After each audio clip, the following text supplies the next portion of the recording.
یعنی یہ ہمارے لیے کتنی خوشی کی بات ہے کہ ہمارے رب نے ایک نیکی ہم سے کروا کے جو پریشانی تھی وہ بھی ختم کر دی، اور نیکی کا ثواب ہمیشہ کے لیے ہمارے اعمال میں درج کر دیا۔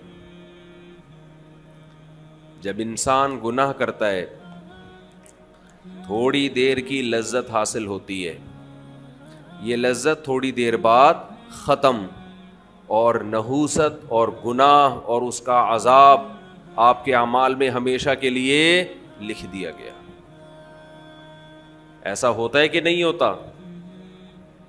بد نظری ہے، انٹرنیٹ پر کوئی فحش چیز دیکھ رہے ہو، زنا کر رہے ہو، کچھ حرام کھا رہے ہو، تھوڑی دیر کا گناہ ہے، لذت تھوڑی دیر کی ہے، مزہ تھوڑی دیر کا۔ کوئی گناہ ایسا نہیں ہے جس میں ہمیشہ کا مزہ ہو۔ اللہ نے انسان کی خواہشات کو محدود اور صلاحیتیں بھی محدود۔ جو لوگ جوانی میں زنا کرتے ہیں، ایک بار کریں گے، دو بار کریں گے، ان کو زنا میں بھی لذت نہیں رہتی، پھر وہ عادت پڑ جاتی ہے حرام کی، گند میں منہ مارنے کی، لیکن وہ لذت نہیں رہتی۔ اور جب عمر آہستہ آہستہ بڑھتی ہے، بڑھاپا آتا ہے، تو ٹھڑک باقی رہ جاتی ہے، زنا کرنے کی طاقت ختم، مچلتا رہتا ہے، ہر وقت سسکیاں لیتا رہتا ہے، ٹینشن ساری زندگی کی، لیکن طاقت کیا ہو گئی؟ خوب سمجھ لیں، جو جوانی میں زنا کرتا ہے، خوب سمجھ لے بڑھاپے میں زنا کا جذبہ کبھی بھی ختم، بول لینا، نہیں ہوتا۔ اس خوش فہمی میں نہ رہنا کہ ہم جوانی میں زنا کر رہے ہیں تو بڑھاپے میں خود ہی چھوٹ جائے گا، نا نا نا نا نا نا نا، یہ بہت بڑی بھول ہے۔ زنا کا شوق بڑھاپے میں، اگر جوانی میں نہیں چھوڑا زنا تو بڑھاپے میں یہ شوق ختم نہیں ہوتا۔ اب خود سوچو، ایک چیز کا شوق باقی ہے لیکن اس کی طاقت ختم ہو گئی، کس قدر ٹینشن ہے، کس قدر عذاب ہے یہ۔ جن لوگوں کو جوانی میں لڑکوں سے بدفعلی کی عادت ہو، خوب سمجھ لو بڑھاپے میں یہ عادت کم نہیں ہوتی بلکہ بڑھتی ہے، لیکن برائی کی طاقت ختم ہو جاتی ہے۔ ایسے لوگوں کا بڑھاپا جوانوں سے زیادہ بدتر گزرتا ہے، بہت خطرناک۔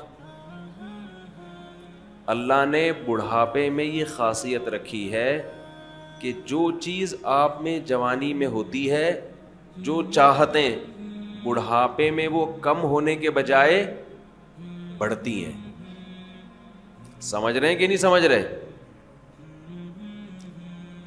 بار بار حدیث پیش کر چکا ہوں میں، نبی صلی اللہ علیہ وسلم نے فرمایا، یحرم ابن آدم ویشب فیہ اثنتان، الحرص علی المال وطول الامل۔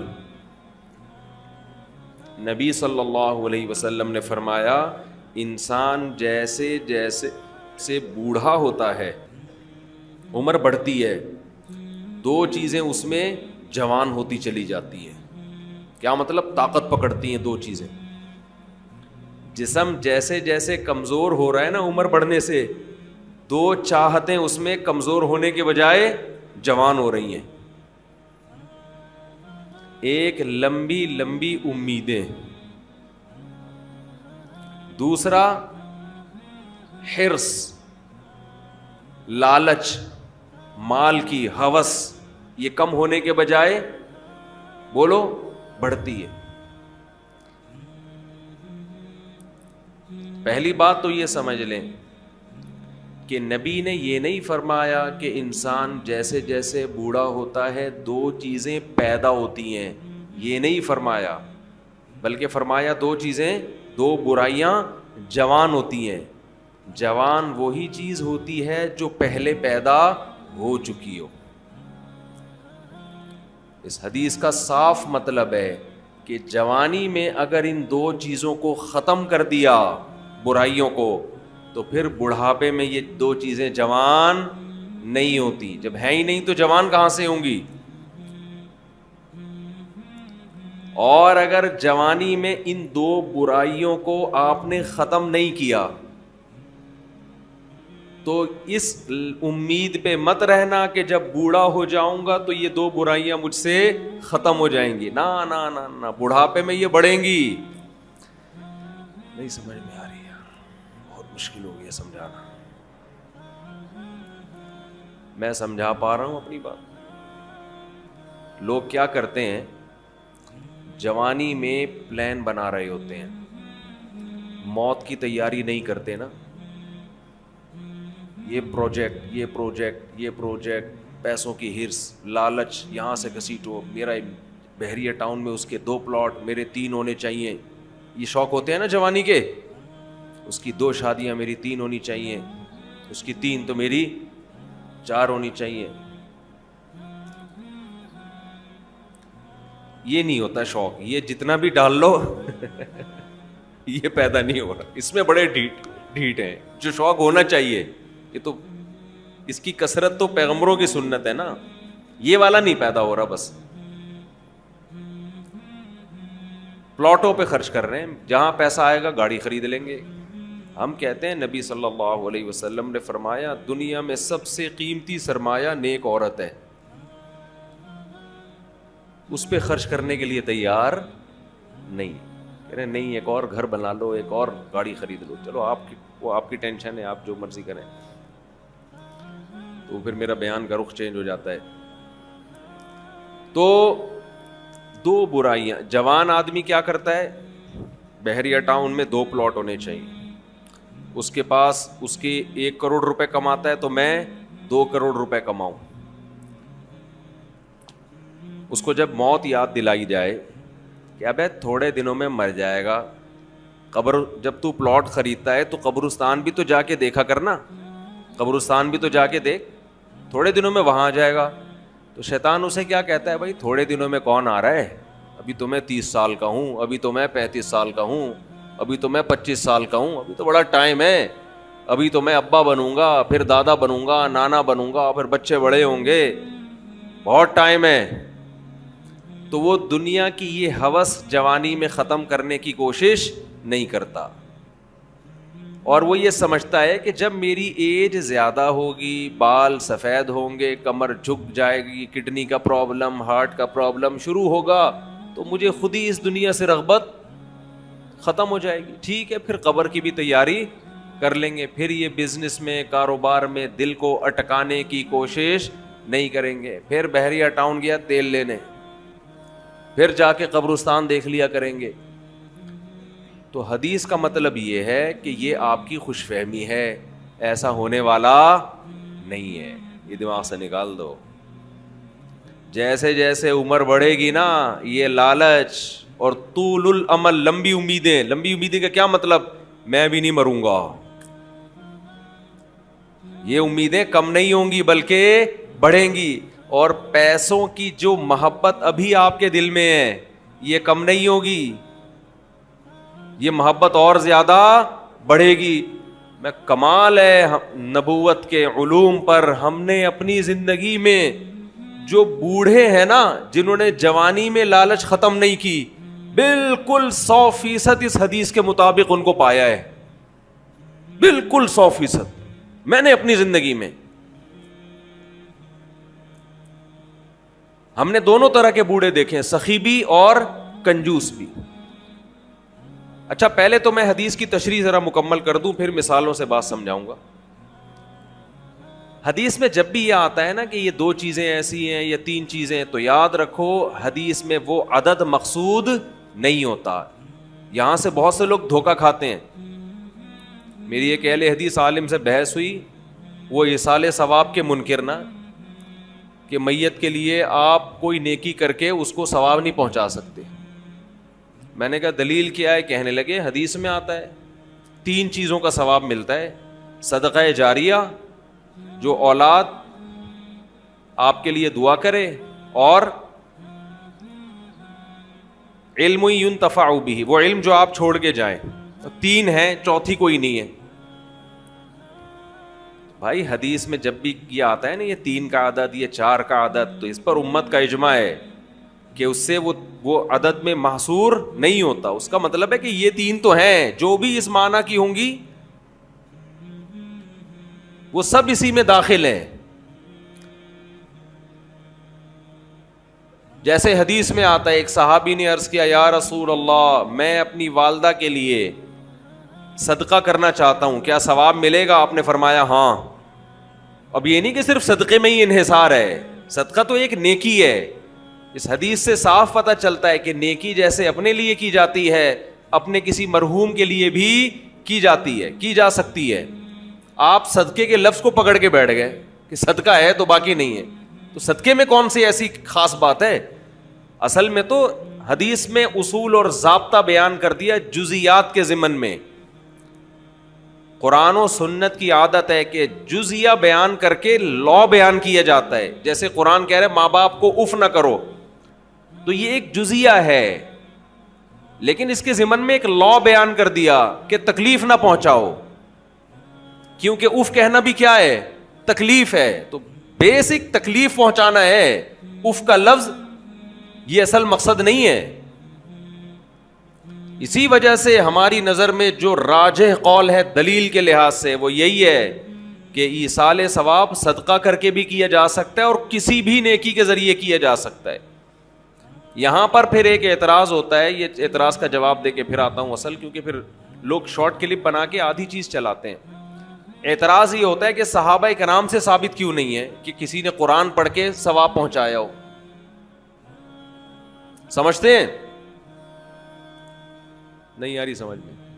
ہمارے اہل حدیث حضرات اکثر یہ سوال کرتے ہیں کہ پھر صحابہ نے ایصال ثواب کیوں نہیں کیا. اس کا جواب یہ ہے کہ ایصال ثواب نام ہے اس نیت کے ساتھ نیکی کرنا کہ یہ ثواب کس کو پہنچے؟ مرحوم کو پہنچے. یہ نیت ہے امر باطن. ہمارے سامنے صحابی کی نیکی تو آئے گی, ان کا دل کا ارادہ ہمارے سامنے نہیں آئے گا. جیسے ایک صحیح حدیث تو آ گئی ہمارے سامنے کہ صحابی نے نبی سے پوچھا کہ میں صدقہ کر رہا ہوں, نیت کیا ہے؟ والدہ مرحوم یا والد مرحوم کے لیے کنواں بنا رہا ہوں. اب باقی جس صحابی نے اپنے کسی مرحوم کے لیے کیا کیا وہ تو ان کے دل کی حالت تھی نا, ہمارے سامنے تو وہ عمل آئے گا, دل کی نیت تھوڑی ہمارے سامنے آئے گی. ہاں اجتماعی سطح پہ کسی نے مرحوم کے لیے کچھ کیا ہوتا وہ پھر چھپنے والا کام نہیں تھا, وہ نقل ہوتا, اور ایسی کوئی حدیث نقل نہیں ہے. اس لیے ہم کہتے ہیں اجتماعی سطح پہ ایصال ثواب ناجائز ہے, بدعت ہے. نہیں آئی بات میرا خیال. اخپل طریقے سے انفرادی طور پر آپ کوئی نیکی کریں مرحوم کے لیے ٹھیک ہے, لوگوں کو جمع کر کے کریں یہ عمل کیا بن جائے گا؟ بدعت. کیونکہ اگر جمع کر کے کرنا جائز ہوتا تو پھر یقیناً صحابہ سے ثابت ہوتا, پھر یہ عمل چھپنے والا تھا نہیں. سمجھ میں آ رہی ہے بات؟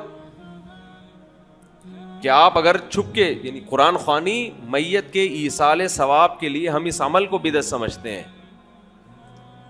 کیونکہ یہ ثابت نہیں ہے. حضرت ابو بکر کا انتقال ہوا تو حضرت عمر نے کوئی پبلک کو بلایا کہ آ جاؤ ہمارے یہاں قرآن خوانی ہو رہی ہے, تمبو لگا ہوئے بھائی آ جاؤ. اپنے طور پر اخپل طریقے سے بیٹھ کے پڑھو بھائی, اخپل طریقے سے میت کے لیے کوئی بھی صورت پڑھ لو, کوئی بھی نیکی کر لو. بہتر تو یہی ہے کہ صدقہ کو فوکس کرو جو حدیث میں منصوص ہے, جس کا حدیث میں صراحتاً ذکر ہے, تو سب سے افضل تو یہی ہے. اس کی مثال ایسے ہے کہ جیسے صحابی نے پوچھا میں کنواں بنانا چاہتا ہوں. اب آپ کہیں کہ کنواں بنانا تو جائز ہے, مسجد بنانا جائز نہیں ہے, کیونکہ حدیث میں مسجد کا ذکر نہیں ہے. تو بھائی کنواں بھی ایک نیکی ہے, مسجد بھی ایک نیکی ہے. تو جیسے کنواں بنانا جائز ہے تو سڑکیں بنانا بھی جائز ہے, مسجد بنانا بھی جائز ہے, سرائخ بنانا بھی جائز ہے, سبیل بنانا بھی جائز ہے. تو ایسے صدقے کے علاوہ بھی نیکی کیا ہے؟ جائز ہے. تو خیر یہ تو درمیان میں ایک مسئلہ آ گیا جو اصل موضوع میں لے کے چل رہا تھا, اب ہم اس کی طرف آتے ہیں. تو میں یہ کر رہا تھا یہ جو حدیث میں آتا ہے نا کہ 2 برائیاں ایسی ہیں کہ جوانی میں اگر آپ نے ان کو ختم نہیں کیا تو بڑھاپے میں وہ برائیاں کم ہونے کے بجائے بڑھتی ہیں. تو اس سے مراد صرف دو برائیاں نہیں ہیں, یہ دو تو مثال بیان کی گئی ہے. مطلب یہ کہ انسان میں جتنی خواہشات ہیں, اگر جوانی میں ان خواہشات کو ختم نہیں کیا تو بڑھاپے میں وہ خواہشات کم نہیں ہوں گی بلکہ اور زیادہ بڑھ جائیں گی. لوگ کہتے ہیں بڑھاپے میں تو انسان کمزور ہو جاتا ہے تو خواہشات بڑھیں گی کیسے؟ او بھائی, خواہش کو پورا کرنے کی طاقت ہونا الگ چیز ہے, خواہش کا جذبہ پیدا ہونا الگ چیز ہے, طاقت نہیں ہوگی. صلی اللہ علیہ وسلم نے جو مثال دی ہے نا کہ دو چیزیں جوان ہوتی ہیں, تو وہ دو برائیوں سے مراد صرف دو نہیں ہیں بلکہ جو بھی بری خواہشات ہیں بڑھاپے میں کم ہونے کے بجائے بڑھتی. اسی طرح اچھی خواہشات اگر جوانی میں اچھی عادتیں ہیں تو بڑھاپے میں وہ اچھی عادتیں کم ہونے کے بجائے جوان ہوتی. اگر آپ کو جوانی میں اللہ سے محبت ہے, بڑھاپے میں یہ محبت اور زیادہ بڑھ جائے گی. جوانی میں دنیا کو مسافر خانہ سمجھتے ہو, دل نہیں لگاتے, بڑھاپے میں بالکل لفٹ کرانا چھوڑ دو. ہم نے دونوں طرح کے بوڑھے دیکھے ہیں, سخی بھی اور کنجوس بھی. جو سخی ہوتے ہیں وہ بہت سخی ہوتے ہیں کیونکہ وہ جوانی میں سخی ہوتے ہیں نا, تو یہ سخاوت بڑھاپے میں ان کی بہت زیادہ بولو بڑھ جاتی. پھر وہ جاگیروں سے دل لگانا بالکل چھوڑ دیتے ہیں, بالکل چھوڑ دیتے ہیں. اور جو کنجوس ہوتے ہیں نا جوانی میں, بڑھاپے میں اللہ کی پناہ آدمی کانوں کو ہاتھ لگا, نوٹ نظر نہیں آ رہے ہوتے, ایسے ایسے گن رہے ہوتے ہیں بیٹھ کے. یہ میں نے اپنی آنکھوں سے دیکھا ہے, نظر نہیں آ رہا نوٹ, دیکھ رہے ہیں یار کم تو نہیں پڑ گیا, یوں یوں یوں کر کے نا چیک کر رہے ہیں کہ اس میں اصلی ہے. ابے اب تو نقلی بھی ہے تو کیا کرنا ہے, اب تو اگر نقلی بھی ہے تو اپنے دانت نہیں ہے کھانے کے لیے, پیٹ میں آنت نہیں ہے کھانے کے لیے, چبانے کے لیے دانت نہیں, کھانے کے لیے آنت نہیں, تو اصلی نقلی کا رہ کیا گیا؟ شوگر کے آپ مریض ہیں, مٹھائی آپ نہیں کھا سکتے. اب تو آپ کو بچے پال رہے ہیں, اللہ اللہ کرو, مصلے پہ ٹائم گزارو اور نکل لو پتلی گلی سے. اللہ زندگی دے سارے بوڑھوں کو, لیکن اب تو یہ سوچ ہونی چاہیے نا, نہیں جناب ایسے ایسے گر رہے ہوتے ہیں, اتنے لالچ, اتنی ہوس, اور ایسا پراپرٹی میں دل لگائیں گے, ادھر پلاٹ. ایک بوڑھے کا فون آیا میرے پاس, غیبت اس لیے نہیں, کسی کو کیا پتا کس کی بات کر رہا ہوں, میرا خیال ہے 85 سال تو ان کی عمر ہوگی, اور 10 قسم کی بیماریاں. کہنے لگے, رو رہے تھے, میرے بیٹے کا کاروبار کا نقصان ہو گیا, گھر میں بڑے مسائل آ رہے ہیں, رزق کی تنگی ہے, میں بہت ٹینشن میں ہوں.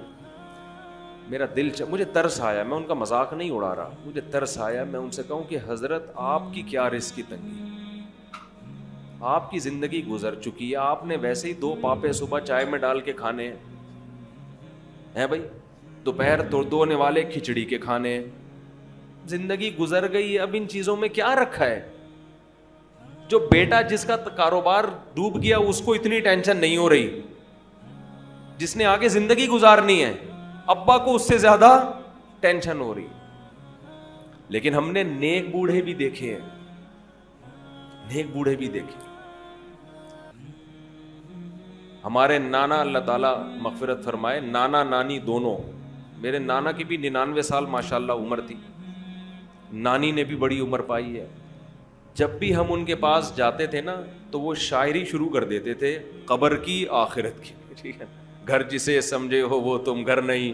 مجھے پورا شعر یاد نہیں ہے ان کا, یعنی بار بار کہتے تھے بیٹا جس کو تم گھر سمجھ رہے ہو یہ گھر نہیں ہے, گھر اصل کیا ہے, قبرستان. اور سخاوت ایسی, کھلا رہے ہیں, ہر وقت کچن میں کھانا بنتا رہتا تھا. مسجد کے امام بھی تھے ہمارے نانا, تو جو گلی محلے میں جا رہا ہے نا اس کو بلایا, ادھر آ بیٹھ. گھر والوں کو ٹینشن دی ہوئی تھی, کھانا لے کر آؤ اس کے لیے. تو گھر والے بھی تنگ آ گئے تھے. تنگ آنے کا مطلب ظاہر ہے بار بار کھانا گھر میں پکتا رہے, لیکن سخاوت تو تھی نا. تو ایسے بھی دیکھے ہیں کہ بھائی یہ گھر ور کچھ ان کو کوئی دلچسپی نہیں ہوتی پلاٹوں میں جائیدادوں میں, تو یہ جوانی میں ختم کر لیا تو ہو جائے گا.